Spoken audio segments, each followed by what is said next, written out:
Hi everyone, and welcome back to another Look Back review. And this time, we've got a big one.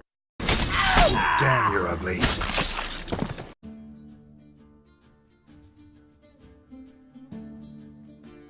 That's right, The Witcher 3. This is the third game in the series and the first one on console. The first two were PC exclusives and all based on the book series simply called The Witcher, created by Polish writer Andrzej Sapkowski. The books and games follow a witcher named Geralt, a witcher from the House of the Wolf, and somebody who is well known for his skills with a blade and ability to track and kill dangerous monsters. The Witcher 3 is a single-player, open-world behemoth, with maps being as large and as expansive as their storytelling and lore. I've previously said in one of my other videos that this is one of my favourite games of all time, next to Persona 5. But I will be doing my best to stick to the facts and give you some honest opinions on the game. I think it's fair to say the game is quite a legacy. But that's not to say it's perfect. There are some issues we do need to discuss, and it's only fair we do so. And this way, you can make an informed decision on whether to buy the game or not. The Witcher 3 came out on the 19th of May 2015, after being shown at E3 of 2013. The game was highly anticipated, following on from The Witcher 2 Assassins of Kings, which released on the 17th of May 2011, and the original game just called The Witcher on the 26th of October 2007. It was made by the Polish development studio CD Projekt Red, who apart from the Witcher series have made games such as... What do you mean they've just made The Witcher? Well, there's nothing else?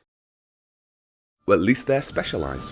They've been working on this series now for well over 10 years, and it's that kind of knowledge to their own characters and lore, and their passion for deep and interesting storytelling we see emanate in The Witcher 3.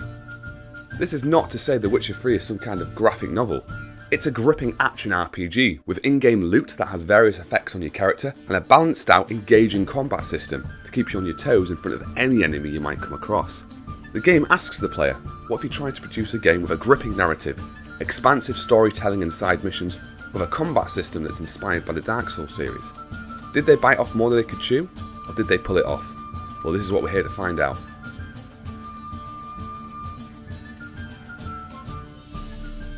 The Witcher 3 was made by CD Projekt Red's own in-house engine called Red Engine 3.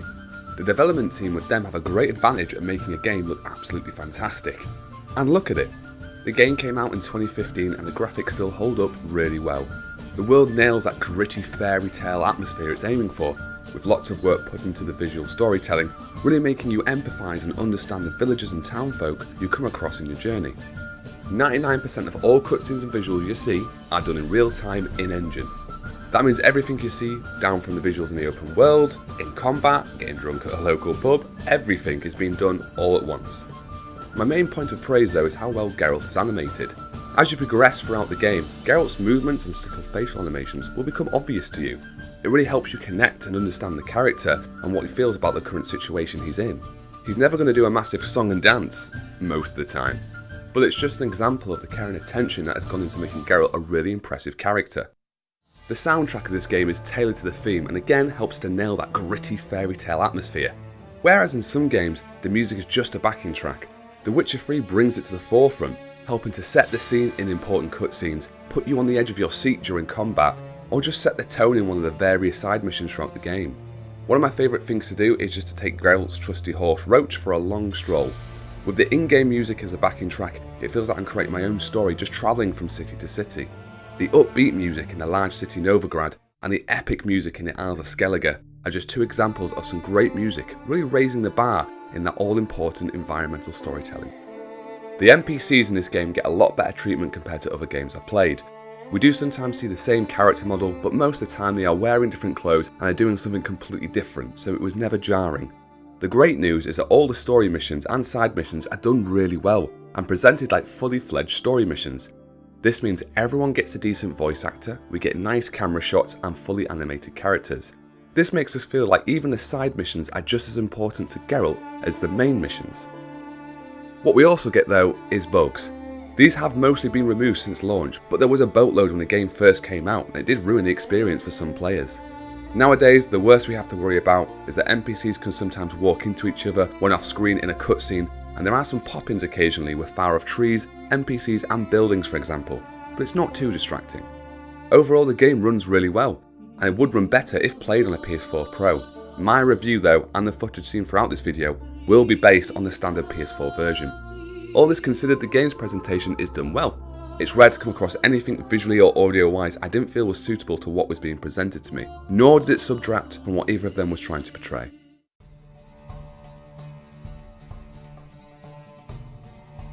The game treats you to all the pastimes of any Witcher. You take up contracts on dangerous monsters, missing people, haunted buildings, get involved in local and national politics, you race horses, gamble, hunt for legendary equipment, stop the end of the world, you know, normal Witcher stuff. Every type of side quest is fully featured and fun in its own way. I can't tell you the number of times I've just been trying to focus on the main story, just to get roped into a random side activity because I couldn't resist talking to two people arguing in the street, or stop some people being harassed by some local thugs in the pub. What I would bring up though is that in the early game this did feel a little overwhelming. The missions can be selected from a menu in the pause screen, but every time you come across a new mission you can track it instantly by hitting the R3 button. Now I have big hands and I'd sometimes click this button accidentally just by walking away from that mission prompt. This would mean that I would turn up at my next objective just to find out I'd started a new mission and was then in the middle of a different mission. This was a little confusing to start with, but there are options to have your current mission on screen, and this was a lifesaver in the early game and helped me get used to the quest system. A lot of what Geralt will be doing while tracking down those monsters or searching for all those missing people is examining clues. You can hold down the R2 button at any point and turn on your Witcher sense. This then highlights these clues or things of interest within the sight of Geralt. Geralt is always using his years of training and knowledge to examine as much evidence as possible to see if he can figure out what has gone on or what he might be up against. This for me is one of the best parts of the game, as we're not an expert Witcher, but Geralt is. When finding a clue, Geralt will give some information on what he's found. This can be some information about how a monster or human was killed by checking for teeth or claw marks on a corpse, to finding a candelabra on the floor and trying to figure out how it got there. Was this evidence of a scuffle? Was it thrown? Is there a mark left on the wall? All this makes you feel like you're looking through a crime scene and you've got the most badass detective on your side helping you solve the case. I found this gameplay loop really fun and rewarding, as I was dying to hear what Geralt could tell me next and what he could tell me about the world we live in. One of my favourite parts about this whole process was when an NPC would tell Geralt that a certain monster must have killed someone or done something wrong, just to have Geralt absolutely school them and tell them not only why the monster could not have done this, but correct them on what he thinks actually happened along with the evidence he's found to back up his claims. It means we get to learn and expand our own knowledge about the lore in this world through organic conversation. In some missions, you're also presented with a moral choice. By default, Geralt does not dislike monsters. His job is just to hunt any monster that is a threat to humans. If possible, Geralt will try and reason with them before resorting to violence. When these choices are presented to you, some of them do also have a ripple effect and will affect other missions later in the game. It won't happen with every mission, but it's nice to know that your choices really do matter, and you're not just choosing a meaningless dialogue option that stops when the mission is done. The combat is difficult to get used to, and I would recommend players turn it down to easy at least until they get used to the controls. You do have the option to favour heavier armour, which makes you remain sluggish but you do have higher defence, or you can try lighter armour, which will speed Geralt up, and it does help regenerate stamina faster. Does this mean that I don't like the combat? Far from it. I now play on the second to hardest difficulty and have all lower level enemies level up with me, an option that can be found in the gameplay settings. But I can't lie to you and say it's intuitive. It isn't easy to get the hang of to start with, and it will take some time. The combat is a balancing act between attack and defence. You have to react to the enemy a lot of the times and wait to see your opportunity to attack. You can use some magic during combat, and this can help to create an opening to attack, but the majority of damage you're going to be doing and giving out is through your sword. You do have the option to block, dodge and parry attacks, and this is something you're going to need to get used to. It does feel really rewarding though when you do kill the enemy that's had you up against the ropes for the majority of the fight, just to parry it and deliver a devastating blow, or by mastering the behaviour of a certain enemy and making it through the whole fight without even getting a scratch. The control is laid out pretty well considering this game was made first and foremost for a PC. There is a major downside though, as I feel like a lot of the potions you can create throughout the game are just not available to you in any sort of quick and easy way. You can equip it to 4 additional items with the D-pad, but once you've gone through what potion options you have, there are about 9 or 10 I would love to have access to during combat, but there just aren't enough buttons on the PS4 controller to do this. Also, that rather heavy, bulky way Geralt can move during combat is the same in all aspects of gameplay.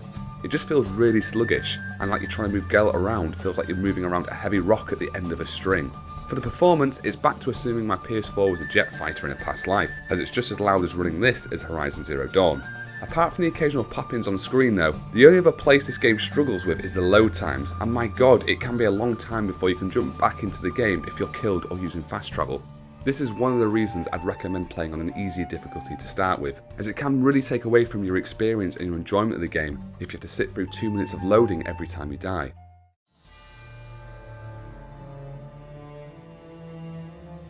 The main story of this game is excellent, if a little dragged out. Your main mission is to find a girl called Ciri, and you always seem to just be a few steps behind her. A lot of the side missions do include doing tasks though that will try and help you find Ciri. I will say that although each mission is very flushed out, I definitely did get lost sometimes with the main story. This wasn't really a problem with the story itself, it's just there's so much fun stuff to do that I would play around 6 hours of side content and then return to the main quest and be a little lost. During loading screens, there are some illustrations with a short dialogue explanation as to where you are in the story, which is great. It's good to see the developers clearly were thinking the same as me. But if I am just going from mission to mission, I might not encounter a loading screen apart from the one you see when you boot up the game. To summarise, you'll enjoy the story if you're interested in Geralt as a character. The side missions do also help to flush him out, so I'd recommend doing some of these if you can. The characters you meet on your journey have some fantastic interactions with Geralt throughout the game. There are some things that will go over your head if you haven't played the first 2 games, however, that's the same boat I was in, and there was never anything I couldn't understand from context. I don't feel it's appropriate to go into the characters here in too much detail, just because of spoilers, but the game makes a very conscious effort to get you up to speed with any of the really important facts you might have missed. If you do meet characters from the other games, they're quick to remind you of what happened before and what state of their current relationship is with you. And for those of you who think you'll need to play the first 2 games, there is a short sequence at the start of the game where you can make all the big story decisions from past games and they carry over into your game. It's presented to you as a historian talking to Geralt, just trying to get the facts right on his past adventures. You are then prompted to tell him how things went down, and then that's locked into your game for your playthrough. Don't worry too much though, as the conversations Geralt has with people during his adventures can change the state of these relationships many times over depending on what you say and do. So don't be tied into it and thinking it's a be-all or end-all of your playthrough. How then Geralt develops those relationships is really up to you, as a lot of the missions in the game are not necessary to complete the main storyline. If you do like a character, you can do their missions to help strengthen the bond and see what wacky adventures follow. However, it may come down to nothing more than the fun you had doing those missions. Not all missions you do for characters will end in a massive reward. It's more the fun of the journey you get from it rather than the end goal. I can see how some players would just prefer a big sword and a boat full of cash at the end of every mission. But that's what the Witcher contracts and other activities are for. The story focuses on just the characters and watching the relationships deepen as time goes on with Geralt throughout the game. The variety of missions is vast and there's something for every type of mood. If you want to chill out, I'd recommend some treasure hunting or playing some Gwent. If you want some epic drama, I'd recommend playing through the main campaign. If you want something a little more fast paced, then racing horses or Witcher contracts are a great idea for that short burst experience. Although I can see the argument in the main missions that it can be boring, searching an area for clues before being able to move on. But in some cases there are either optional skips for these, or the option to jump right to the end of the mission if you want to without getting any of the facts. But I can't think why you'd want to do that, as they provide some of the best content in the game. I once heard a comment about The Witcher 3 that makes a lot of sense. You don't beat The Witcher 3, The Witcher 3 beats you. It just means that there's so much to do, it's unlikely that you'll run out of things to do. To be fair, that isn't the worst problem in the world to have. I'm around 100 hours in and I'm still finding small villages with missions that I haven't even seen before. The way you enter a fight with enemies and humans is a little basic. You don't really have any stealth mechanics, so once they see you, you're in for a fight. The AI does stick to its guns in combat of being punishing but fair. The monsters all behave differently and the human enemies fight with either light or heavy weapons, and the behaviour in the combat reflects this. In the open world we do see some NPCs trying to walk into walls, but due to how many NPCs you can see on the screen, as well as a slightly zoomed out third person camera angle, it's not too distracting and doesn't throw me out the experience.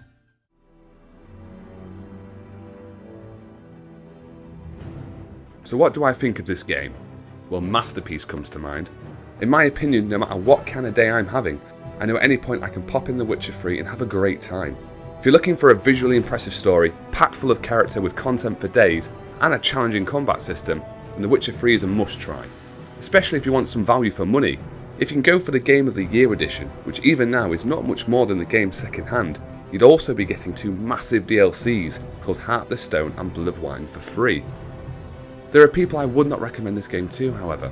I've got friends who like playing just FIFA and Call of Duty, and they like a much faster paced game. I wouldn't be able to, in good conscience, recommend them a game like this, as I know it just wouldn't be for them.